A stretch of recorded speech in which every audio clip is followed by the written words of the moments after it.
Welcome, children, once again. After discussing the first topic of the chapter, introduction of the chapter, the rise of nationalism.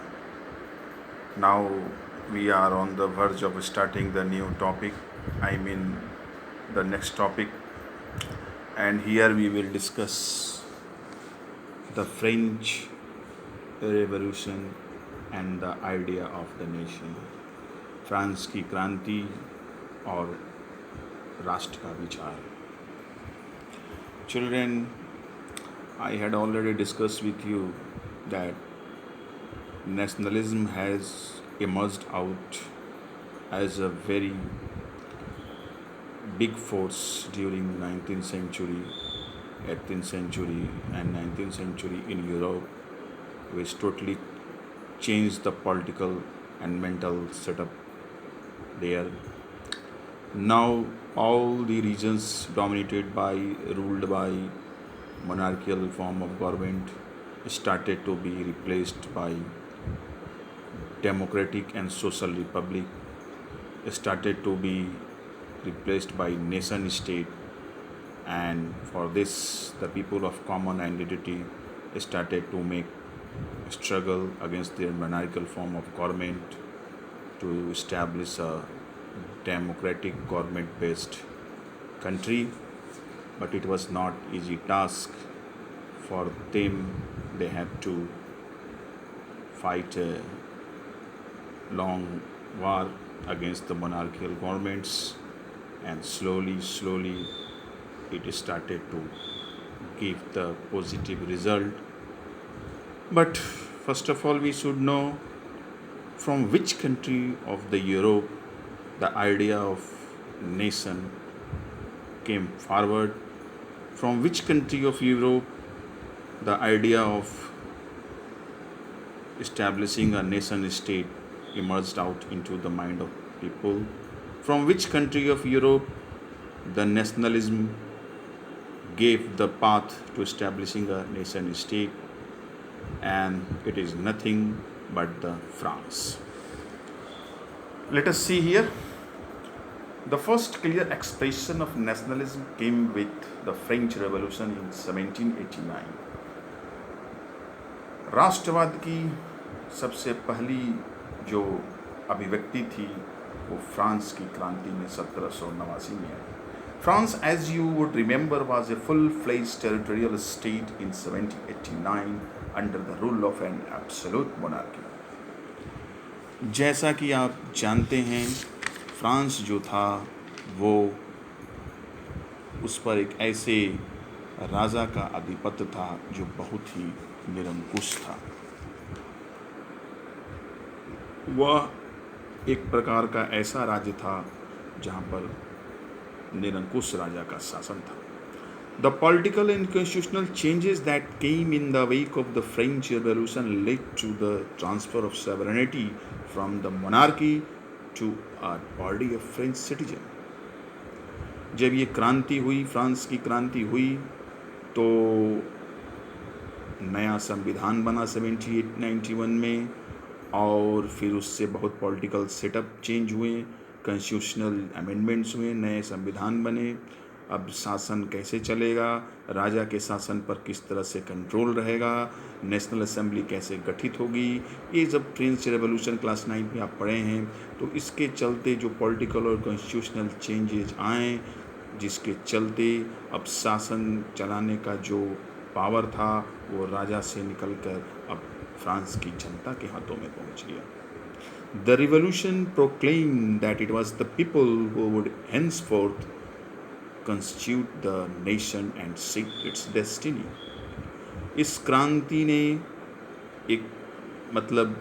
जो France की क्रांति ने ये घोषणा की, प्रोक्लेम किया कि अब से लोगों द्वारा ही राष्ट्र का गठन होगा, और यही इसकी नियति, यही इसकी भविष्य को अब तय करेंगे. जनता ही अब राष्ट्र का निर्माण करेंगे, तो यही इसका भविष्य का भी निर्माण करेंगे, आकार देंगे. From the very beginning, the French revolutionaries introduced various measures and practices that could create a sense of collective identity amongst the French people. तो इस टॉपिक में जो सबसे इम्पॉर्टेंट मैटर है और एग्ज़ाम में भी ये क्वेश्चंस आता है कि what did the French revolutionaries adopted to create the sense of common identity among its people. France के क्रांतिकारियों ने आखिर वो कौन कौन से मतलब कदम उठाएं जिससे लोगों के बीच में सामूहिक पहचान की भावना हुई. कहने का मतलब ये हुआ कि जब सामूहिक पहचान की भावना होगी तभी वो लोग एक निरंकुश राजतंत्र के विरुद्ध खड़ा होंगे और उससे सत्ता परिवर्तन की मांग करेंगे. तो कौन कौन से मेजर्स किए गए, कौन कौन से उपाय किए गए, क्योंकि सबसे पहले लोगों को एकजुट होना था और एकजुट होने के लिए उनको ये मतलब महसूस कराना था कि आपके पूर्वज एक रहे हैं, आपकी भाषा एक है, आपके मतलब कल्चर एक है. तो अब आप सबों का भविष्य अब आपके हाथ में है. अब आप लोग राजतंत्र से छुटकारा पाने के लिए आगे आएँ, आगे बढ़ें और राजतंत्र के विरुद्ध संघर्ष शुरू करें. तो इसके लिए सबसे पहले उनमें कॉमन आइडेंटिटी, सामूहिक पहचान. अगर हर व्यक्ति एक दूसरे से अलग थलग पड़ा रहता, एक दूसरे को अपने से एक दूसरे को अलग मानता, तो फिर वो संघर्ष के लिए खड़ा ही नहीं हो पाता. इसलिए सबसे पहले वहाँ के क्रांतिकारियों के बीच में सामूहिक पहचान की भावना पैदा करनी थी. और सामूहिक पहचान की भावना पैदा करने के लिए क्या उपाय किए गए, what sort of measures were taken there to create the sense of common identity. तो अब इसको वन बाय वन हम लोग देखेंगे. The idea of la patrie and le citoyen emphasized the nation of a united community enjoying equal rights under a constitution. सबसे पहले वहाँ ला Patrick मतलब पितृभूमि, मतलब ये जो फ्रांस की भूमि है ये सब की पिता है, सब इसी के पुत्र हैं, सब इसी के ही निवासी है. सबसे पहले ये विचार किया गया the sense of la patrie and la citoyen. और सभी इसी ज़मीन के, सभी इस क्षेत्र में रहने वाले जो सभी व्यक्ति हैं ये इसके नागरिक हैं. सबसे पहले ये विचार पैदा किया गया लोगों में कि ये जो ज़मीन है इसके अंदर जितने भी फ्रांसीसी लोग रहते हैं ये उनकी मातृभूमि है, पितृभूमि है और सभी इसके नागरिक हैं. The idea of la patrie and la citoyenne emphasizes the notion of a united community enjoying equal rights under a constitution. तो मतलब पितृभूमि और नागरिक जैसे विचारों ने एक संयुक्त समुदाय के विचार पर जोर दिया जिसे एक संविधान के अंतर्गत समान अधिकार प्राप्त हो.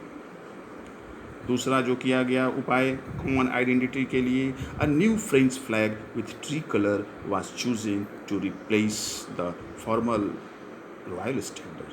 पहले जो राजशाही का झंडा था, राजा का जो झंडा था, उसको बदल करके एक नया फ्रांसीसी झंडा तिरंगा चुना गया जिसने पूर्व के राष्ट्रध्वज की जगह ली. तीसरा, the state general was elected by the body of active citizens and renamed the national assembly. तीसरा जो उपाय किया गया वहाँ पर स्टेट जनरल जो हुआ करता था फ्रांस में, अब उसका चुनाव सक्रिय नागरिकों के द्वारा होने लगा, उसका चुनाव होने लगा एक्टिव सिटीजन्स के द्वारा और उसका नाम नेशनल असेंबली कर दिया गया. Next, new hymns were composed, oaths taking and martyrs commemorated, all in the name of a nation. तो अब अगला जो हुआ उसमें नई नई स्तुतियाँ बनाई गई, नई नई शपथें ली गई, शहीदों का गुणगान हुआ और यह सब फ्रांस राष्ट्र के नाम पर हुआ. नेक्स्ट हुआ इसमें मतलब उपाय क्या किया गया फॉर कॉमन आइडेंटिटी के लिए.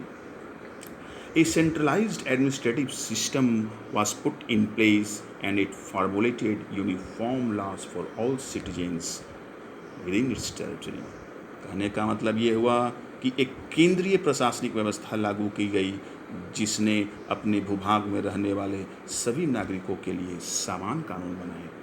What did you know that when there used to be monarchical rule, the society was divided into 3 states and in each state people had different privileges and rights in the society.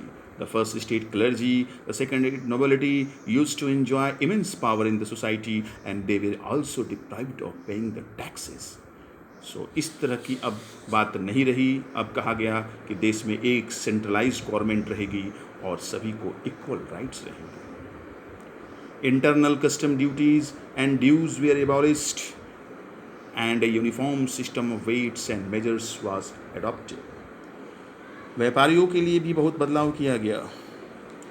आयात निर्यात जो आंतरिक हर जगह एक जगह से दूसरी जगह जाने पर हमेशा शुल्क देना पड़ता था, टैक्स देना पड़ता था, तो आंतरिक आयात निर्यात शुल्क को ख़त्म कर दिया गया और भार और नापने की एक समान व्यवस्था की गई। ये सब एक राष्ट्र मान कर किया गया कि एक राष्ट्र के अंदर एक ही तरह का शुल्क लगना चाहिए और एक राष्ट्र के अंदर मतलब एक समान नाप वेट और मतलब आपका तौलने की वेट एंड मेज़र नापने की व्यवस्था होनी चाहिए।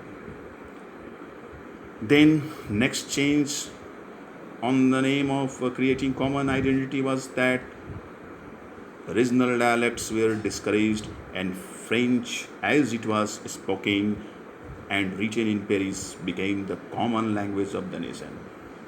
बहुत सारी क्षेत्रीय बोलियां थी, अलग अलग क्षेत्रों में अलग अलग बोलियां बोली जाती थी, सबको मतलब अब हतोत्साहित किया गया, सबको डिस्करेज कर दिया गया और पेरिस में फ्रेंच जैसी बोली जाती थी और लिखी जाती थी, वही राष्ट्र की साझा भाषा बनी।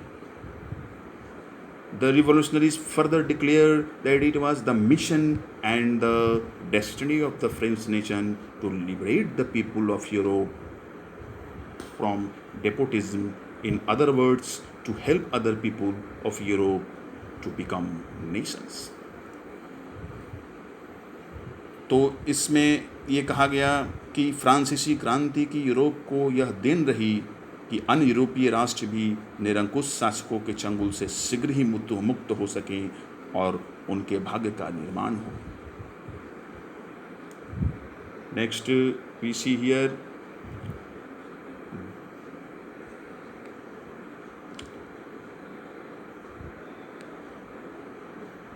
when the news of events in France reached in different cities of Europe, students and other members of educated middle classes began setting up Jacobin clubs. तो जब फ्रांस की घटनाओं की खबर यूरोप के विभिन्न शहरों में पहुंची तो छात्र तथा शिक्षित मध्यम वर्गों के अन्य सदस्य जैकोबिन क्लबों की स्थापना करने लगे। Their activities and campaigns prepared the way for the French armies which moved into Holland, Belgium, Switzerland and much of Italy in the 1790s। तो कहने का मतलब फ्रांस में क्रांति हो ही चुकी थी, वहाँ राष्ट्र निर्माण की प्रक्रिया शुरू हो चुकी थी और कॉमन आइडेंटिटी के लिए बहुत सारे मेजर्स लिए गए। उसके बाद फ्रांस के लोगों ने कहा कि अब यूरोप के अन्य देशों को भी धीरे धीरे अपने निरंकुश शासन तंत्र से छुटकारा मिलना चाहिए। और जैसे जैसे फ्रांसीसी क्रांतिकारियों की गतिविधियों की खबर अलग अलग जगहों पर पहुंचने लगी तो वहां के शिक्षित और मध्यम वर्ग जैकोबिन क्लब की स्थापना करने लगे और उनकी गतिविधियों और अभियानों ने उन फ्रेंच सेनाओं के लिए रास्ता तैयार किया जो 1790 के मतलब डिकेड में हॉलैंड, बेल्जियम, स्विट्जरलैंड और इटली के बड़े इलाकों में घुसी, क्योंकि वहाँ अभी राजतंत्र था। With the outbreak of the Revolutionary War, the French army began to carry the idea of nationalism abroad। क्रांतिकारी युद्ध शुरू हो गए, फ्रांसीसी सेनाएं अब दूसरे देशों में भी आक्रमण करने लगी, हॉलैंड, बेल्जियम, स्विट्जरलैंड और इटली के इलाकों में घुस गई और वहाँ फ्रांसीसी सेनाएं राष्ट्रवाद के विचार को अपने साथ ले गई। So we discussed that what were the measures taken by the Francois revolutionaries to create the sense of common identity among its citizens. Now we will see further in next video.